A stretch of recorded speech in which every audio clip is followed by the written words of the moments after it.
My opinion has changed on Chinese EV companies NIO, Xpeng, and Li.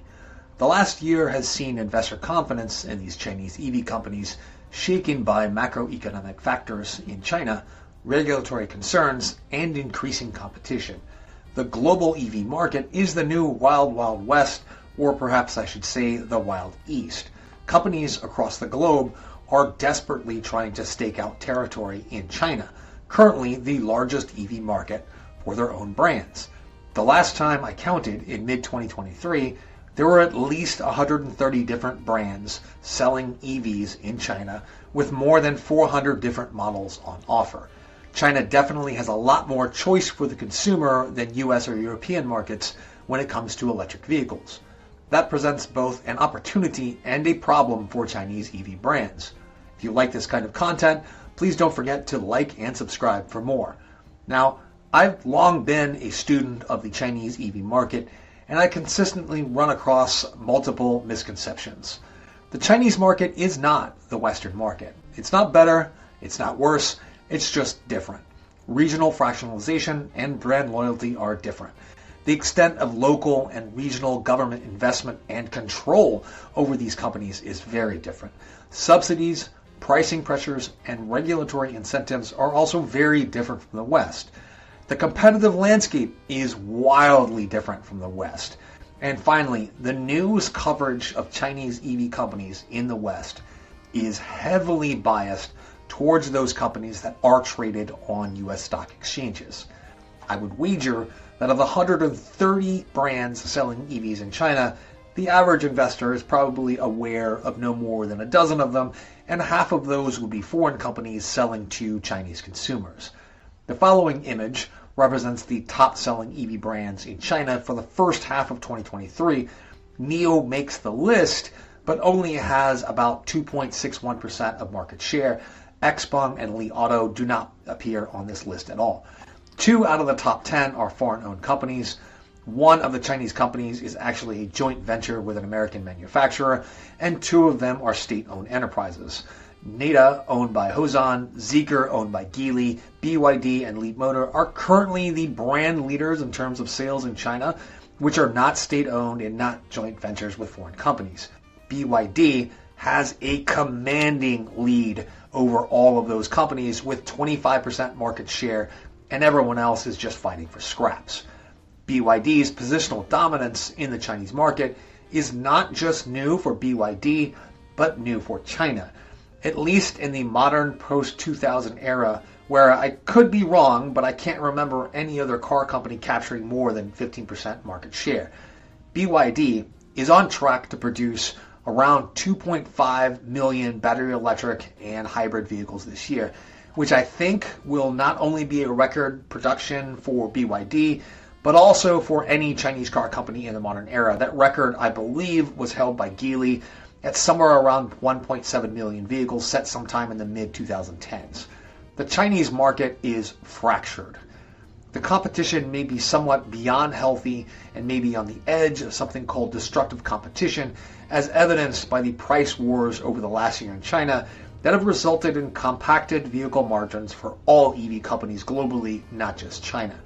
The profit margin differential between Tesla with its vertical integration and ownership over a large part of its manufacturing process is unrivaled. The difference with Chinese EV companies manufacturers is astounding. This information is a couple of quarters out of date, but Tesla's per vehicle margin is around $9,500. BYD's profit margin is around $1,500. Xpeng loses roughly $11,700 per vehicle, and NIO loses roughly $19,000. I didn't find the best information for Li Auto, so I left it out of this part of the video, but recent numbers I did find were actually a little bit better than Xpeng. I just don't know how far I can trust those. Now, there are a lot of reasons that margins are low that don't mean that these companies are bad. It's mostly about the cost of building factories, sales networks, and research and development. These are indicators that they are at a substantial competitive disadvantage, though. There are many factors affecting profit margins that are particularly worrying for Li, NIO, and Xpeng. Onerous agreements with regional governments who've participated in the massive factory buildouts, the inability for NIO, Xpeng, and Li to stimulate domestic interest in their brands, beyond the market share that they've managed to attract so far. Uneven demand for their products as government subsidy landscape changes, but perhaps most ominously is the threat of competition from better capitalized foreign competitors like VW and Tesla, and domestically from BYD, who has managed to scale production, sales, deepen product lines, and tap into a wider customer base than any of the 3 Chinese EV companies that are listed on US stock exchanges. And they have done so much faster than most industry experts predicted. Now, I personally like all 3 of these brands and wish them all the success in the world, but I have serious doubts about the future of all 3 of them, and I think that they have a very narrow pathway to survival and an even narrow pathway to realizing the type of explosive returns that we hoped for just a few years ago. These 3 companies may not go out of business anytime soon, but it is increasingly likely that the long-term returns are going to fail to meet the lofty expectations that I dreamed of in 2019 or so. My opinion of these 3 companies has changed dramatically since I made my first video on NIO in 2019, but my opinion hasn't changed that much based on perceived missteps by any of these companies. Rather, the dramatic change in the competitive and economic landscape. None of these companies can follow Tesla's blueprint for success. They're going to have to find another way. Tesla had several advantages when they were starting out. Namely, they had no competition in the electric vehicle space and a well-heeled customer base that was willing to try out a new way to power their personal transportation. Initially, that customer base, combined with a healthy market for Tesla secondary stock offerings and low-interest convertible debt, allowed Tesla to fund expansion operations at a much lower capital cost than is available today. NIO, Xpeng, and Li will have none of those advantages. Of the 3 companies, NIO faces the greatest challenges in the near and intermediate term due to the sluggish Chinese economy, rising costs, lower margins, increased competition, along with BYD and Tesla's dominance. NIO's recent Q2 earnings missed consensus estimates with a decrease in revenue, deliveries, and vehicle sales, and significant net loss. Tesla's lower prices and economies of scale advantage make it difficult for NIO to compete effectively and raise questions about NIO's long-term profitability. BYD's market dominance also makes the competitive landscape a lot trickier. Xpeng and Li Auto face similar obstacles, albeit with improved vehicle margins and in particular with Li Auto impressively scaling production year over year.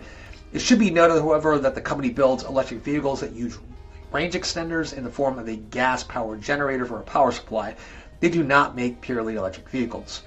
So what do I think about the prospects of any of these companies being a serious competitor for Tesla or BYD? I think that the information that we receive via Western media is highly biased towards coverage of these companies due to the fact that they are traded on US exchanges. I think it's very likely that a different group of companies that we in the West pay very little attention to today will end up being far more successful in China in the long run rather than any of these 3 companies. I also think that if these companies don't execute on a strategy to export their vehicles to US markets in the very near future, at the very least, returns on the stock are going to be disappointing as either the Chinese government exerts more control over these companies to prevent their bankruptcy, or they simply fail to achieve double-digit market share in China. Li Auto has the best shot at carving out a truly significant niche in the domestic market and fiscally is in the best condition with narrowing losses and improving fundamentals. But I think the future of NIO and Xpeng depends on their ability to market their premium brands outside of China. And my friends, that presents the largest problem for these companies. If NIO, Xpeng, or Li were really able to strike gold and begin to raise awareness of their vehicles as a premium brand in Western markets, it would not only be the first premium brand of vehicles sold on global markets, but it would really be the first Chinese-owned and Chinese-manufactured premium brand of anything to gain awareness internationally. This would be amazing and give these companies the opportunity to go back to capital markets to raise money for expansion. That is a huge problem for these companies right now. The free money spigot has been turned off by higher interest rates and the market for secondary offerings has also dried up. The money that was available to expand operations just isn't what it was a few years ago. What I expect to see from these companies in order to survive and to be successful in the long term is a lot less flash in the next few years and a lot more concentration on improving the bottom line, expanding sales, improving margins. Additionally, I expect them to announce concrete plans for expansion into major world markets like the US, the Middle East, and further into Europe. It is my opinion that at this point, the ability for any of these three companies to capture enough of the domestic market to create a Tesla-like return just isn't there, especially with the commanding positions that Tesla and BYD hold in terms of market dominance. It is export or die time for NIO, Xpeng, and to a lesser extent, Li Auto. Thanks for watching this video. Please feel free to tell me how wrong I am in the comments below. Also be sure to like this video and subscribe. Thank you very much, and I'll see you next time.